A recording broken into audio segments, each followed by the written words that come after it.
AITAH for letting my chronically late wife miss an event she was looking forward to by not rushing her. Because I wanted her to face consequences? My wife, 32F, and I, 31M, have been together for 5 years.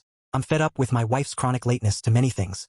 It's really annoying and grates on my nerves. To her, it seems like no big deal because I always manage to rush her by telling her the time of an event 45 minutes earlier. She's never noticed earlier because she's too caught up with herself, constantly taking photos. That's the reason she's always late. She has a decent following on Instagram and is looking to grow as a content creator.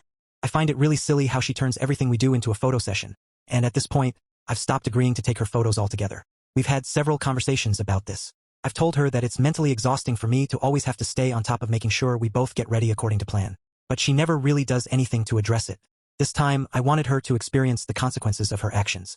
This month alone, we've been embarrassingly late to events 2 times, and this time was the first she realized I hadn't been honest about the timing because I used to give her an ETA 40 minutes earlier. A week ago, I told her I wouldn't be doing that anymore and that I expected her to act like an adult and be more responsible. It was her birthday this weekend, and I got her tickets to an event featuring several performers, including her favorite artists in the first act.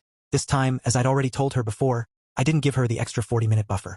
I expected her to remember our conversation and store that information in her head to plan accordingly. Instead, she did her whole influencer routine, decorating our room, setting up studio lights, dressing up, and taking photos. The whole time, I knew she was missing out on her favorite artist because she didn't take me seriously. It was so ironic that I didn't even feel like reminding her. I'm done with the mental burden of always rushing and planning. We arrived, and she realized what had happened. She got upset and started crying, asking how I could do this to her on her birthday.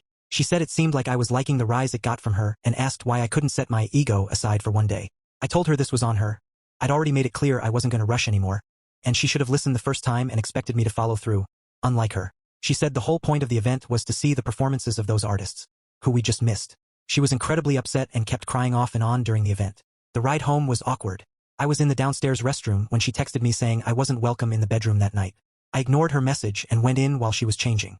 She looked like she wanted to kill me, and I simply told her that her saying I'm not welcome was irrelevant because it's my room too. If she's uncomfortable, she could take the couch. She ended up leaving to visit her mom, and I'm considering whether I was an asshole. If this story kept you hooked, give it a like, share your thoughts below, and subscribe for more.